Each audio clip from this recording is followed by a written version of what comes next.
Lingering questions about election fraud in 2020 and how those lingering questions might impact the upcoming 2024 White House race. That's the topic of today's Bold and Blunt, and I'm your host, Cheryl Chumley, giving you a Christian conservative look at today's news, politics, culture, and events. The stolen election that poisoned American politics, it happened in 1984. That is a headline from Politico magazine. And we're going to get into some of the historical instances of voter fraud in America, leading to questions that still remain in the air about the most recent matchup between Donald Trump and Joe Biden. And before I get into all that, I want to quickly mention, if you like Bold and Blunt, you can get Bold and Blunt anywhere podcasts are offered, but especially you can get Bold and Blunt at WashingtonTimes.com. Go there, find my name, click on it, it's hyperlinked, scroll to the bottom of one of my pieces, and you will see some directions and links to sign up for my 3 times a week newsletter. It comes out at Washington Times Monday, Wednesdays, and Fridays. It contains all my commentaries that I write all week long at the Washington Times, giving you the bullet points and tools you need to fight the far leftist, socialist, Marxist, communists masquerading as Democrats these days. And within that newsletter will also be my twice weekly Bold and Blunt podcast. But you can also get Bold and Blunt at this really great place. It's called edify.app. It is the online platform for faith-based podcasts in America. And if you are looking at these dark, perilous times facing America, both in politics and culture, and it just seems to you overwhelming, what is going on? Where is the America that I knew and loved? What is taking place in America right now? Well, what you need is a jolt of faith.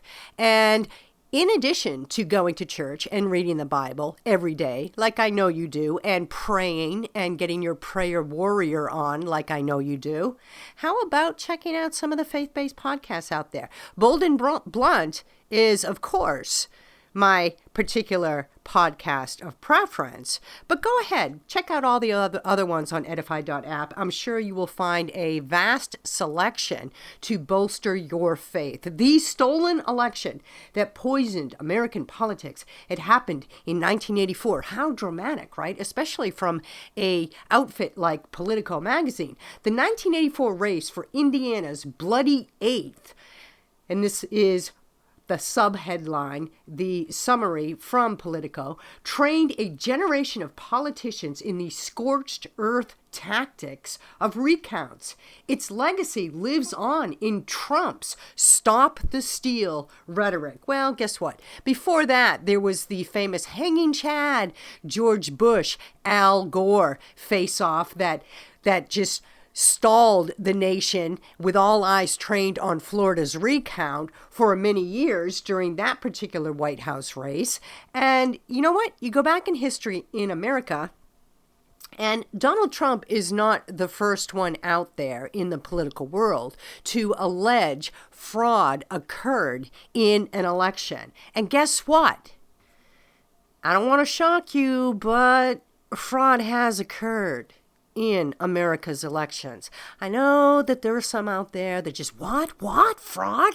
From our politicians? No way. But guess what? It happens, and it happens frequently.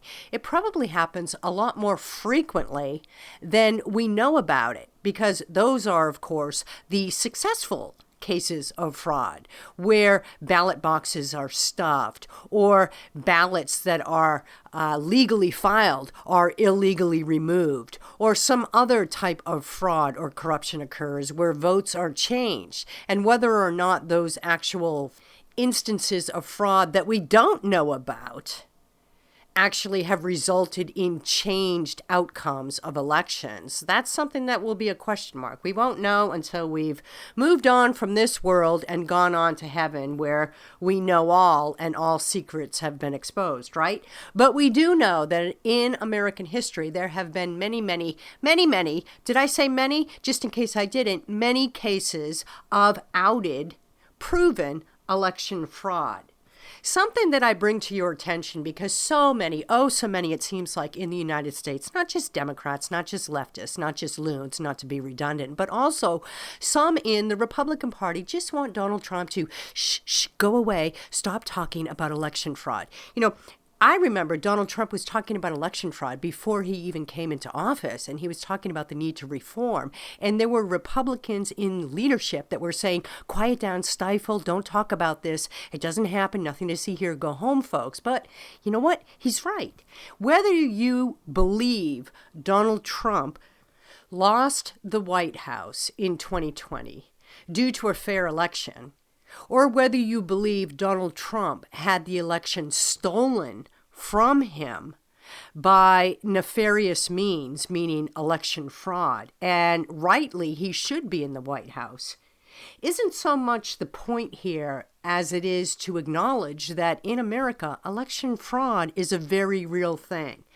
And why do we need to acknowledge that? Because those who don't know history are doomed to repeat it. And we have upcoming 2024 and beyond 2024, a republic such as ours needs to have election integrity. And we can't get election integrity if you have leftists out there stealing elections, or you have those who don't want to deal with the issue pretending that election fraud doesn't take place because they think by acknowledging the truth of election fraud that it actually has and does and probably will occur in America.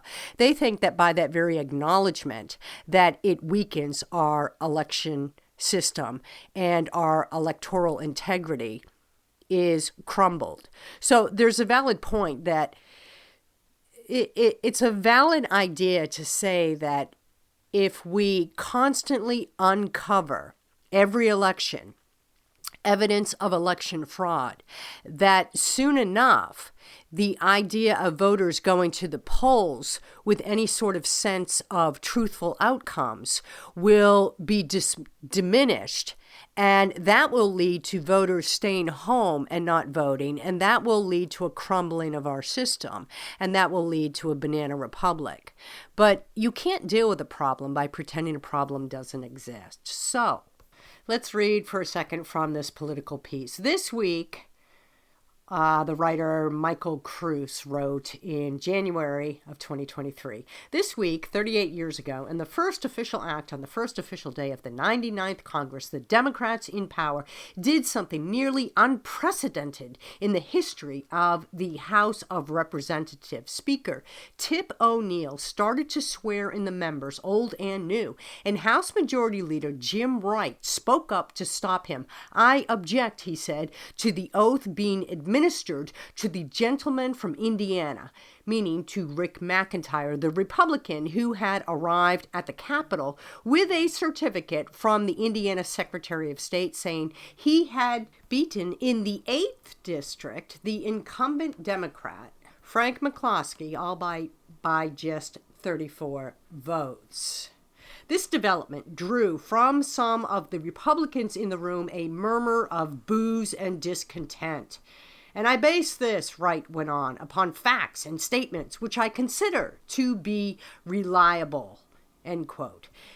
It's interesting to me that Politico doesn't mind reporting from the perspective of the poor downtrodden Democrat when election fraud is an issue, when alleged election fraud is an issue. But when it comes time for Donald Trump in modern times, more modern times, to allege election fraud, then the mainstream press, most of the press, in fact, including Politico, turns against him and accuses him of being a conspiracy theorist and so forth.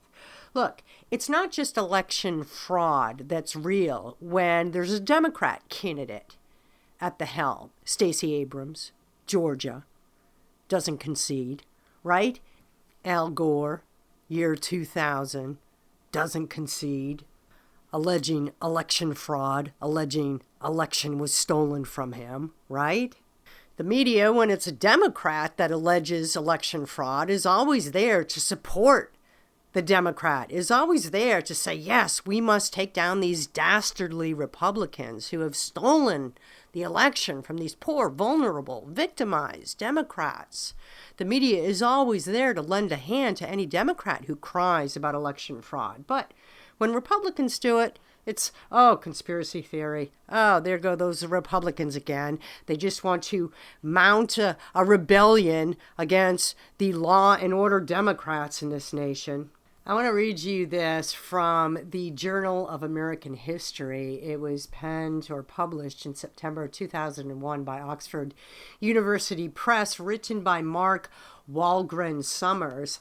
And I just found it such an apt description of the more truthful of assessment of what takes place in America's political elections when fraud is alleged. It's called Party Games, The Art of Stealing Elections in the Late 19th Century United States. It opens this way, a quote, "It is the religious duty of Democrats to rob populists and Republicans of their votes whenever and wherever the opportunity presents itself," a Louisiana daily announced in the mid-1890s. Overlooking any chance to do so would violate Democratic teaching. "Rob them, you bet. What are we here for?" End quote. Isn't that interesting? I am sure that there are scores of Democrats out here today in America who look back on that sentiment from the 1890s and say, wow, let's embrace that. That's our thing. That's our vision. It is the religious duty of Democrats to rob populists and Republicans of their votes. I'm sure that there are a lot of Democrats out there who have taken that onto their own and adopted it as their mission statement every time an election season rolls around.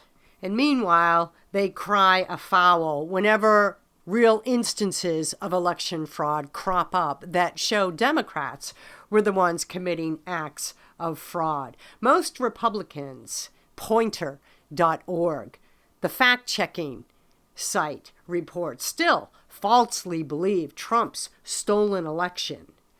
That was a headline from Pointer in June of 2022. In poll after poll, about 70% of Republicans say they don't think Joe Biden is the legitimate winner of the 2020 election. Well, as Pointer makes clear in its headline, Pointer believes that Joe Biden rightly won the election, and that all us MAGA deplorables, and yes, I count myself as a Trump-supporting MAGA, that all out here in America who believe that there was some sort of question marks that linger in the air over this 2020 election, that, wow, that's false, that's erroneous, that's conspiracy theory.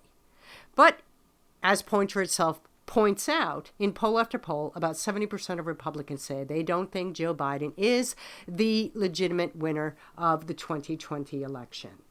And being painted as crazy by leftist organizations doing the bidding of the leftists in the Democrat Party is not helping things. Let's face America's electoral history with some truth here.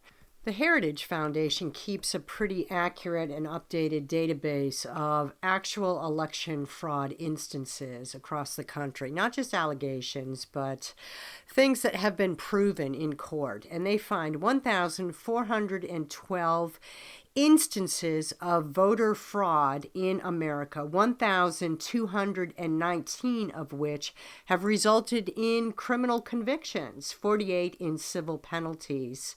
So it does happen, right? So we can all acknowledge that it actually does happen.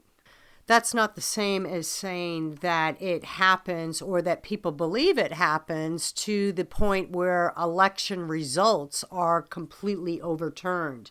In other words, that it's systemic, that it really shakes up the election counts in the end. But a good portion of Americans, and this is very sad, in 2022, late 2022, November 22nd, 2022 to be exact, 40% of Americans think 2020 election was stolen just days before midterms. Blasted one Newsweek headline, as I said, November 2nd, 2022. That's sad and sorry. And it can't all be 40% of Americans are just conspiracy theorists, tinfoil hat wearing morons, right? There are some valid questions out there about the integrity of America's electoral process and the inability to have a rational discussion, or if you go back in 2020, to even vet some of these question marks about Donald Trump's results in the various states, to bring those questions into court and have them vetted openly. It doesn't help the shadow that still persists, that hangs over America's election systems. And so here we are going into the next presidential election, and a good portion, 40% just a few months ago, of Americans still believe that the 2020 election was decided for the wrong candidate. What are we going to do about that going forward? Well, information, truthful information, is key so we can make the decision, hey, do we really have an election problem in this nation? Do we really have election integrity that has faltered, that has fallen, that has degraded to such extent that when we go to the polls, we can't expect a truthful count? Are we really a banana republic now? So truthful information is the stuff we need in order to make that case, to make that decision in our own minds. And I'm happy to say that my guest today actually did the hard work of digging through the myths versus the realities, the truths versus spins of specifically the 2020 election, and putting it all together in a book where we can go see, hey, guess what? There's some Republicans, and not just one or two, but a lot of them.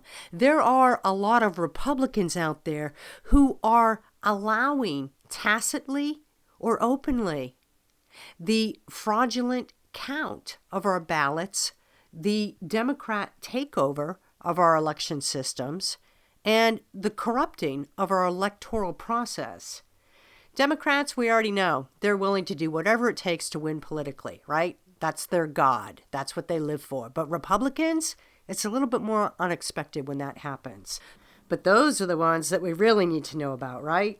Those are the ones that need to be removed from the fold. Stealing your vote, the inside story of the 2020 election and what it means for 2024. My guest today, Christina Bobb, she is a Trump attorney, and she has investigated the allegations of fraud that have dotted the 2020 election for years now that still linger in the air, and she has sifted through the myths versus realities to present in this easy-to-read book form what has wings and what is just fabricated. And guess what? There are a lot of Republicans involved, sadly. Christina, thank you so much for being on Bold and Blunt. I really appreciate your time. Thank you so much for having me. I'm excited to join you. Well, I'm excited to talk about the findings in your new book, Stealing Your Vote, the inside story of the 2020 election and what it means for 2024. Look, I thought Democrats had it settled science that the election in 2020 was not stolen. Right. I mean, you would think that that's, the most popular narrative. There's no evidence of fraud, most popular president in U.S. history, all that stuff. I don't think most people believe that, especially after the last 2 years we've lived through. So you're saying we shouldn't trust the Democrats then?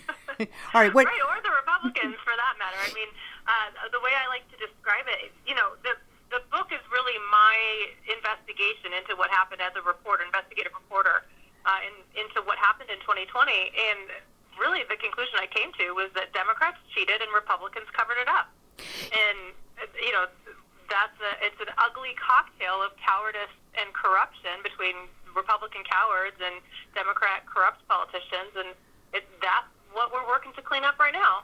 I want to get into your findings and what you found during your research and investigation, but I wonder if you could just answer this question really quickly. It's always been sort of my layman's guess that Democrats actively participate in committing fraud during elections because they gain. But Republicans, they don't want to investigate that fraud because they don't want to rock the boat. They don't want the system to crumble, so they turn blind eyes. Is that in any way a good assessment? Yeah, I think that's pretty accurate. And I'll take you, the book takes you through stories. I use a lot of stories of my interviews with elected officials and just phone calls, not even necessarily on the record interviews, but just discussions that I had with them. And, that's the conclusion I came to. So those that feel that way, and I'm sure most of your listeners do feel that way, I'll give you tangible examples that when you're talking to your friends and they say, oh, yeah, well, why do you feel that way? It's hard to then articulate solid examples. I give you solid examples so you can take the conversation a little bit further and say, well, what about this is what happened in Wisconsin, and what about Jake Corman in Pennsylvania and what he did to Doug Mastriano? And, I give people a little bit more information to kind of solidify that position. Now, you have the detailed information that people can refer to, as you say, solidify their positions. But just, again, not having an on-ground knowledge of all the lawsuits that were filed during the 2020 election. My big red flag was the fact that the lawsuits were all dismissed. None of them made it to court. And we didn't get, as American citizens, we didn't get that vetting process. That in itself is a red flag. Absolutely. And the media loves to tell the story of, oh, they lost all these lawsuits. All of these lawsuits proved that there was no fraud. That's not true. We didn't get to a point where we were able to admit evidence. I mean, they dismissed it on standing or dismissed it on mootness, very early in the case. And then in Georgia, one case was open for 10 months, and then the judge went backwards and said, oh, I'm going to dismiss this case on standing, after they'd been litigating it for 10 months, and the plaintiffs had already gotten access to some of the ballot images. They just needed the actual ballots. And so, yeah, you're exactly right. We have not had a real investigation in open court, or really in any open forum, of the nationwide problems. There's been several in Wisconsin. There were a couple grassroots efforts in Pennsylvania. There was the Arizona audit. There's all of these individual states that were doing things. And so I put it together in one place so to give you a national picture of what happened, because unfortunately, as a nation, we haven't had that opportunity. I find it astonishing that courts would say that Donald Trump had no standing. If anybody would have standing, wouldn't it be him? Could you explain that legal, skip that you have to make in your mind? I mean, it's mental gymnastics, right? So they throw Donald Trump's cases out, but even voters, too. I mean, they did it. This is what's worse. Donald Trump, he's a celebrity. He's a big name. He was running for president. He was the president at the time. I mean, that's one thing, right? It's complete injustice and it's terrible. Well, what about the voters that filed these lawsuits that, they're teachers, they're police officers, they're just local people in the community saying, hey, I was disenfranchised because of all these problems. And the judges threw them out as well. It's really ugly to see what they're willing to do to their own constituents to save the status quo, which, in fact, is crippling this country. Let's just say for a second that you're not in Donald Trump's camp. You're not Donald Trump's attorney, and I'm not wearing a Donald Trump T-shirt right now. Let's just say that. Let's just put that to the side, right? My listeners know I'm a big Donald Trump fan. So, anyhow, let's just say that you're somebody who really approaches 2020 elections with an open mind and really want to know the truth. What is your book bringing forward that could help convince people that something did indeed questionable, fraudulent happen during 2020 elections? So I think those people, the people that aren't sure, but they're like, hey, I want to know more about it, I actually think they would really like this book. I am very open about the fact that, I love Donald Trump. I think he's the greatest president. But as far as the evidence that I presented, I tried to be extremely raw and clear and allow the reader to take what they wanted from the evidence. I don't necessarily come to any conclusion for the reader. I just say, these are the facts about what happened. Make up your own mind. And I tried to be welcoming to people who don't know, who just want to know the truth. I'm transparent about the fact that I believe the election was stolen and I think Donald Trump is great, but I tried to not force that on the reader. So I think But I think I did a good job of that. I hope I did. We'll see what people think. But I think those that want an honest review will find this to be a good resource. So is it your conclusion that Donald Trump should be president right now? Well, it's my personal opinion, yes. I don't necessarily say that in the book. I say I believe the election was stolen. I don't think Joe Biden won. But again, I leave it to the reader. Here's all the facts, and you do what you can believe whatever you want. But at the end of the day, I personally do think that Donald Trump should be president. I think he will be president in 2024 if enough people get involved. Because that's the moral of the story, right? The reason they were able to steal it was because we weren't in the places we needed to be to stop that. So, we absolutely can save this country, and we can save our elections for 24, but we need everybody involved.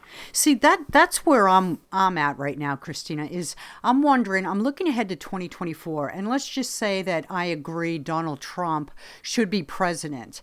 Or let's just say that I agree that there was a lot of fraud that occurred in 2020, and maybe not enough to push Donald Trump across the winner's line, but it's still enough fraud. Let's say I fall in one of those camps. I'm looking at 2024 now, and I'm reading the tea leaves, and it doesn't look like enough media light has been shined on the issue to persuade those on the left to not try this again. Right. Well, no, you're right. And not only are they not dissuaded from doing it, they are going to do it. We know what they're going to do, and they did it again in 2022. I mean, look at what happened to Kari Lake in Arizona. So we know what they're doing, and the only way we can stop it is by having more people involved. The way I like to describe it is that they have the advantage that they cheat, right? They have this whole apparatus in place, and they're pulling the levers of power and these secretaries of state and these rogue governors and all that. So they have that advantage.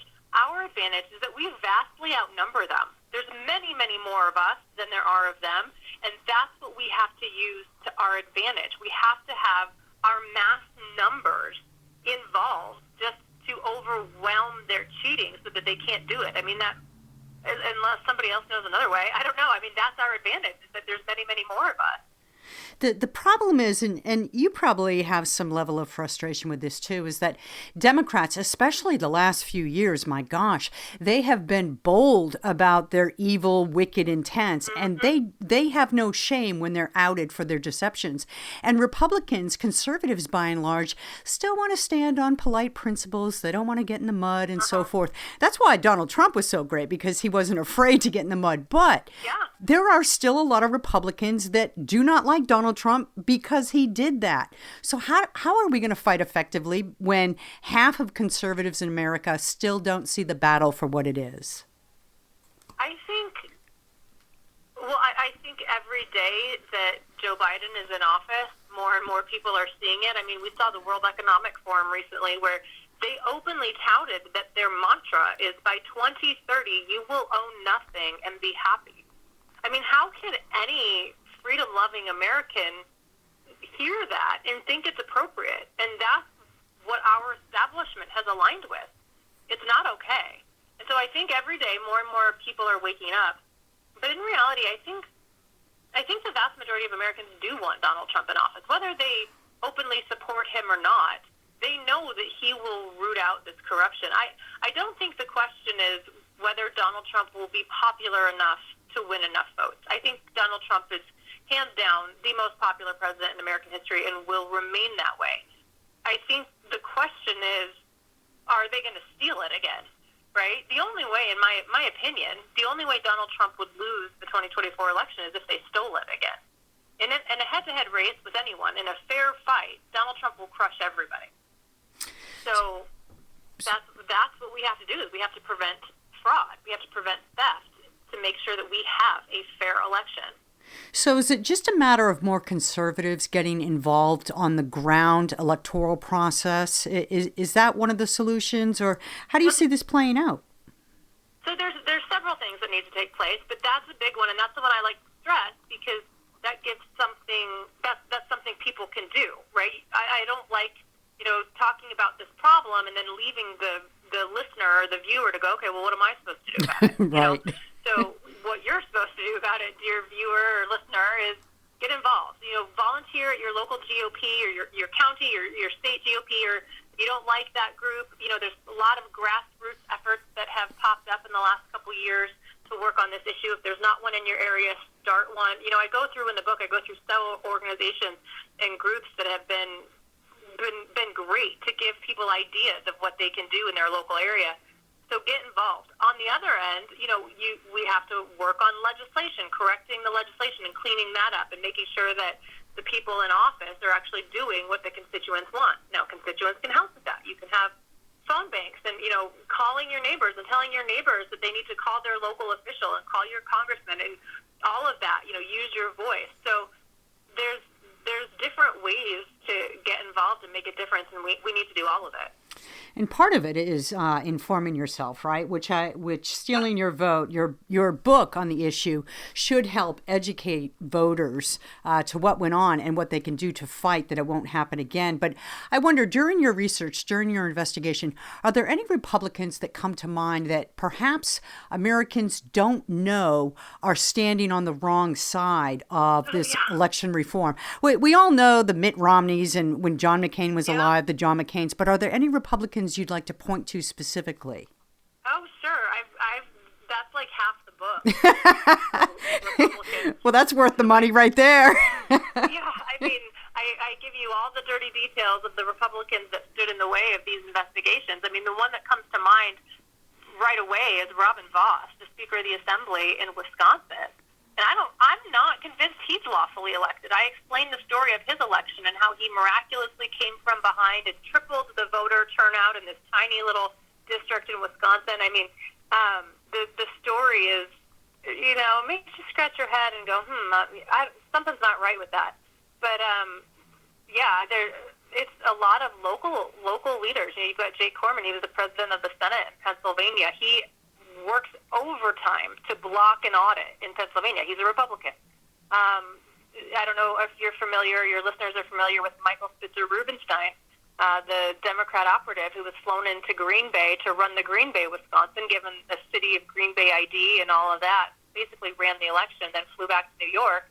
And the district attorney in Green Bay is a Republican. Why haven't they pressed charges? I could go on and on. There's 24 examples in the book. Wow. Well, that's the real selling point of your book right there. That's some inside info that will really open Americans' eyes to what's going on. People will be angry.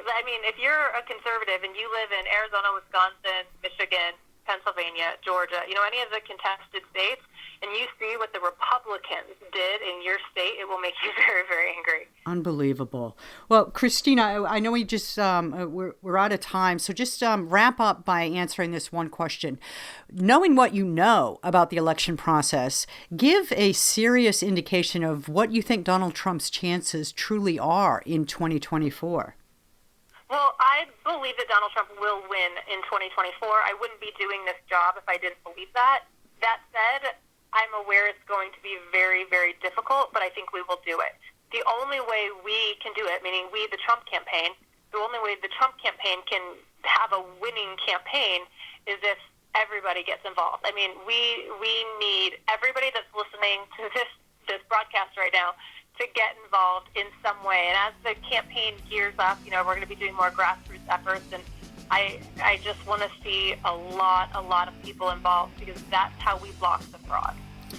Yeah, and your book is going to be a blockbuster. Just naming names in the Republican Party is huge. Stealing Your Vote, the inside story of the 2020 election and what it means for 2024. I assume you can get it wherever books are sold, yes?